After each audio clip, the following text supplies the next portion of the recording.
Au menu de cette édition, un château en péril, celui de Momas dans le Béarn. Les propriétaires lancent un appel aux dons pour financer les travaux. Un kiné à la retraite qui reprendrait bien du service, mais l'ordre régional des kinésithérapeutes s'y oppose. Cela se passe à Bergerac en Dordogne. Mais avant, direction l'aéroport de Lyon où ils étaient nombreux à venir accueillir un groupe de lycéens de retour de Montréal, des jeunes qui viennent de remporter un prestigieux concours international de robotique. Des parents gonflés à bloc. Du bleu, du rouge, des pancartes et des banderoles. Ils se sont donné du mal pour accueillir comme il se doit leur champion. Ils étaient vraiment partis pour gagner cette année et tous on a vibré devant nos petits écrans sur Internet. C'était évident que j'étais là ce matin pour les accueillir, pour leur dire bravo de vive voix parce que vraiment c'est une équipe formidable et c'est des élèves formidables. Après 10 heures d'avion depuis Montréal, les mines sont fatiguées, mais la fierté est là, et quelques larmes aussi. C'est énormément de travail pendant toute l'année, et arriver comme ça, et puis en plus on a une énorme progression depuis l'année dernière, arriver et avoir un si beau parcours en 2 jours très très intenses, c'est vraiment énormément d'émotions. Partis lundi 20 mars pour le Canada, ils sont allés disputer l'une des compétitions de robotique les plus prestigieuses. Ces lycéens de Neuville-sur-Saône étaient en concurrence avec une cinquantaine d'équipes venues de 22 pays. Avec leur Robolion, ils ont remporté les matchs éliminatoires pour enfin décrocher le titre, mais aussi le prix du président du jury et surtout une place en finale mondiale à Saint-Louis, aux États-Unis. On ne sait pas comment on sera classé parce qu'il y a des équipes qui sont formidables à Saint-Louis, sponsorisées par la NASA. Donc les moyens sont bien plus gros, mais on va tout faire pour travailler sur le robot entre les 2 voyages et on va tout faire pour s'améliorer et pour aller le plus loin possible dans le classement. On va pas se laisser démonter juste parce qu'il y a la NASA derrière. Ah non, on ne se les laissera jamais démonter parce qu'il y a la NASA derrière. Ce qui compte, c'est le progrès et si on progresse, on aura gagné. C'est une équipe de surdoués, mais il n'y a pas que ça, humainement, etc. Un enthousiasme, un dynamisme que j'ai rarement vu. Et comme ils sont tous ensemble dans le même groupe, ça donne une énergie qui leur a permis de gagner. Enfin, un titre honorifique pour ces jeunes après 3 participations à ce concours. De quoi rouler des mécaniques à Saint-Louis le 27 avril prochain.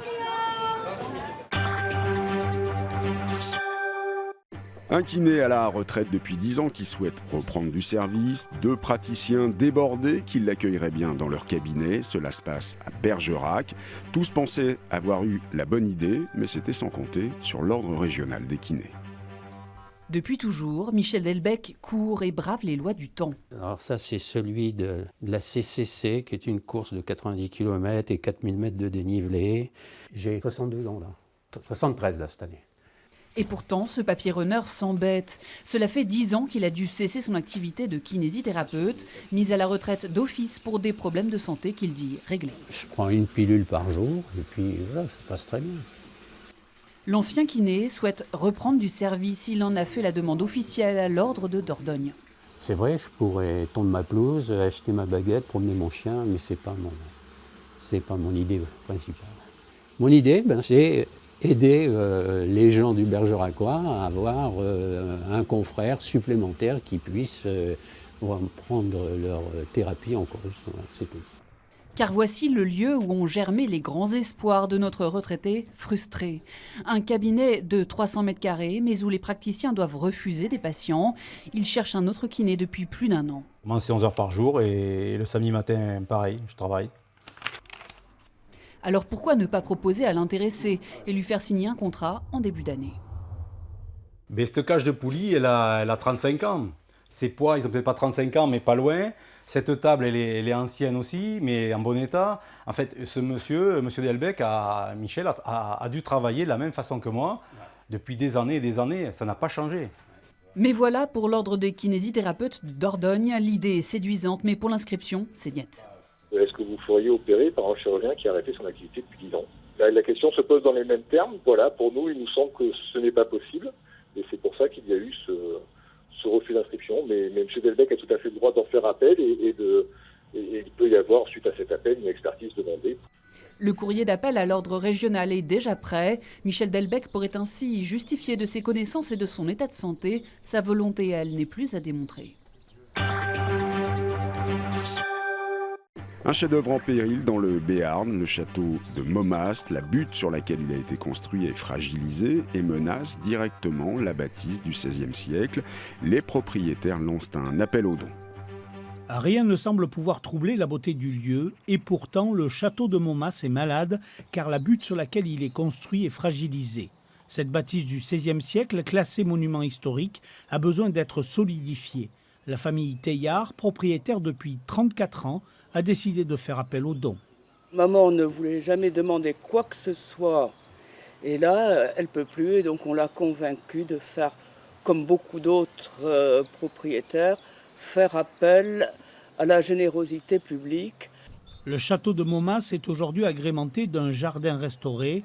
Ouvert à la visite, 1500 personnes viennent chaque année découvrir le verger, un conservatoire reconnu par le ministère de la Culture comme jardin remarquable. Ça me fait plaisir de partager le jardin, parce que le jardin c'est joli, et la maison. Partager, mettre à la portée de tout le monde ce qu'était la vie des ancêtres. L'association La Demeure Historique a ouvert son site pour récolter les dons. Il faut aujourd'hui trouver environ 110 000 € pour couvrir l'ensemble des travaux. Autre château pour finir, celui de Pange en Moselle et son parc classé jardin remarquable. Un jardin qui rouvre au public à partir du 29 avril. En attendant, il se refait une beauté. Il reste quelques semaines avant la grande ouverture, alors l'heure est au nettoyage. Il faut masquer les quelques dégâts de l'hiver, comme ce chêne foudroyé, et qui sera abattu car devenu trop dangereux. Mais la vie reprend son cours. À Pange, la nature s'éveille de nouveau.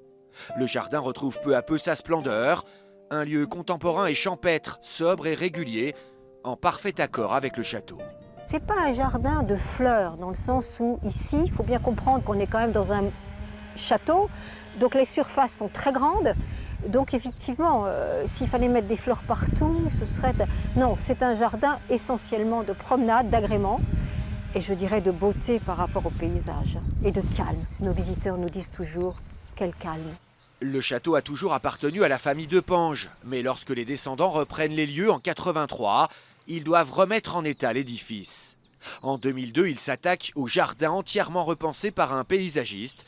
Aujourd'hui, l'ensemble se visite. Vous savez, les jardins, vous regardez ici, il n'y a pas de tennis, il n'y a pas de piscine, il n'y a pas d'endroit privé, tout est ouvert. Ce jardin a été conçu pour être ouvert au public. Le château et le jardin pourront de nouveau se visiter à partir du 29 avril, les week-ends des jours fériés.